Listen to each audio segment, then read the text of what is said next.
Hi everyone, and thanks for creating this opportunity. I think in the earlier presentation, I think broadly it has been covered that what PSCA is about, what are the core principles, and what each one of them means.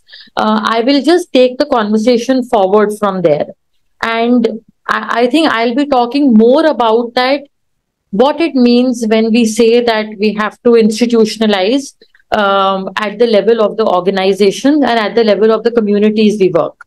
So, as we all know, and many of you who are working with the UN organizations as well, you know that when we look at the PSCA framework, there are some 8 core standards.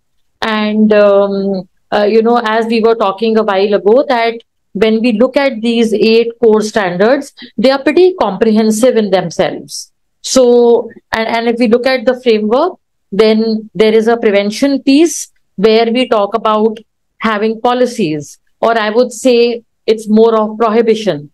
So the organization having and the core principles they mandate the organization to have basically all the policies in place and how what it means to the employees of that organization when you have a policy, or what it means to a community when you have, or what it means to the different stakeholders the organization is working. So I think if any organization has the policies in place, then what immediate message which it gives to its employees, to its communities, and to the other stakeholders with who the organization work is that one is that the organization is cognizant of the fact. It also reflects that the organization has one of its core values of that we are zero tolerant to any kind of exploitation, abuse, or disrespectful behavior. It also gives a clear message to the employees, to the communities, and to the stakeholders we work with is that there will be action taken if there is any behavior or conduct of sexual exploitation. Now, this is the first piece of the 8 core standards. So they are 8, but they are largely divided into one is prohibition or the prevention. Then it's more about awareness. And the third one is redressal. So if you look at the 8 standard, this is how they are divided. So I spoke about the first one. Now, when you look at the first one, the first 2 standards, the first one talks about the policy, but the second one talks about that how do you cascade it at the level of the vendors you work with. So, and most interesting and I think the useful piece I find of this framework is that each of the 8 standard has actually set of indicators that actually how do you implement them. Okay, so I think that's something very important because often there are frameworks which will tell you that this is what you should be doing. But how you should be doing is something which the PSCA framework also gives, which is, I feel, a very powerful part about it.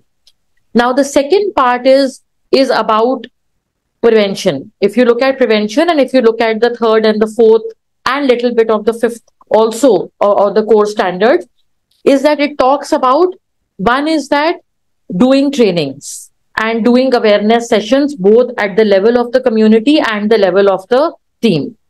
Now, here again, when the organization is mandated to conduct some of these awareness sessions, and it is just not through trainings, but it is also through a series of IC material, etc., I think it creates again an environment which is an environment and a culture of trust and respect where people feel that, okay, if my organization is doing this very seriously, that means I have a space to reach out for support.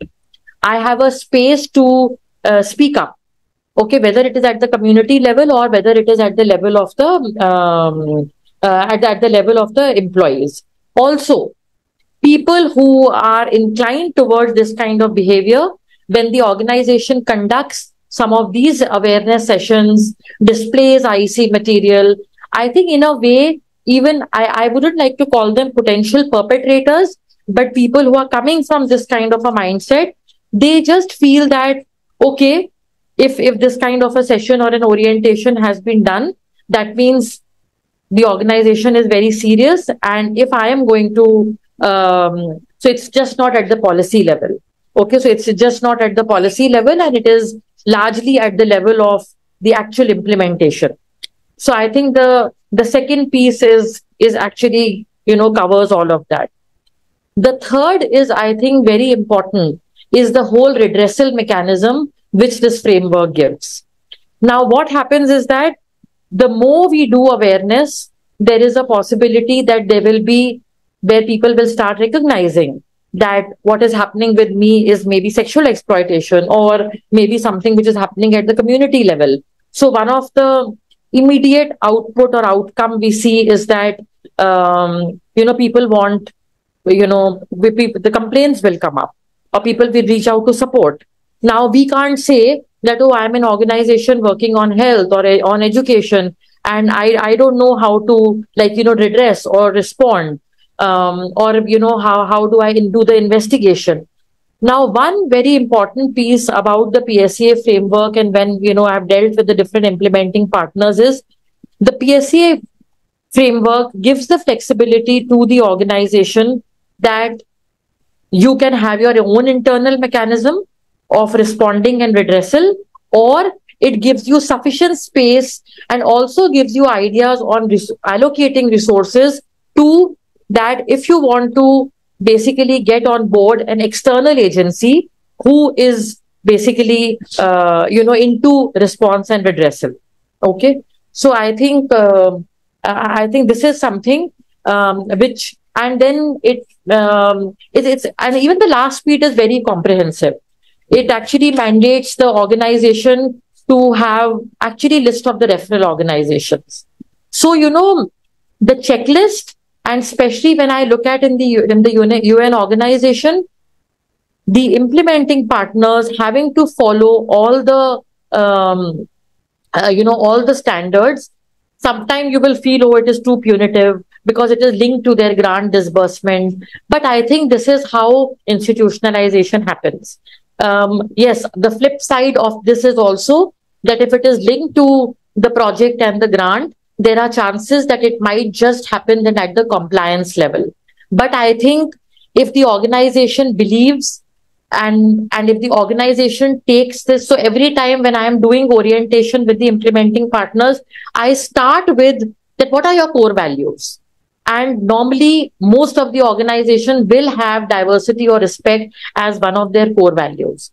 Now, how do you live out this core value? It is through something like this.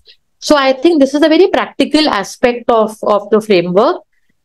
One of the challenges which I see at times is that in India, there is also a POSH Act.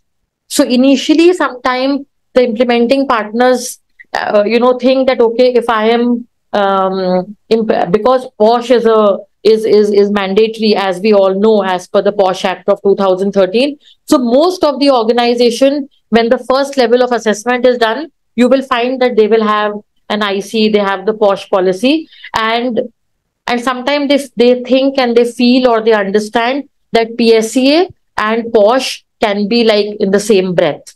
But then it is very important that when we are trying to implement it, institutionalize it, then we have to basically cascade that understanding very clearly that PSEA in this context is a larger umbrella, and within that POSH is there. And of course, PSEA has a much wider scope as well because it covers communities. Communities, of course, you can cover under POSH as well, but children as well. So, but of course, when we have a longer session, we can discuss. But I think one of the most important thing for institutionalizing is that not institutionalizing just the compliance, but actually but using PSEA framework to institutionalize the culture of respect, the culture and the core values of zero tolerance to any kind of exploitation and abuse. I think I'll stop here. And in case there are questions or we want to take it in the end, that's fine. Thank you, Rashmi. You have so beautifully explained the framework. That is the basis and the fundamental guiding document for all of us. And all these words are coming from your practical experience. so fluently you were going on this topic. That itself shows that you have conviction on what you're saying, and you have all experience, and you are introduced so wider audience. Anybody can contact you, and they would be benefited also. You talked about many things, but what is critical is our previous speaker also, panelist also talked about the culture.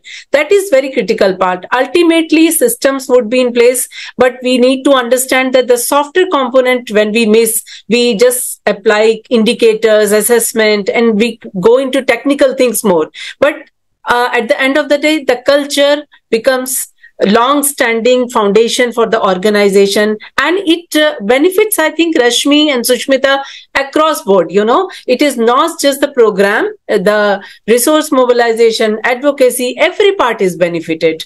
Thank you so much, Rashmi. Thank you so much.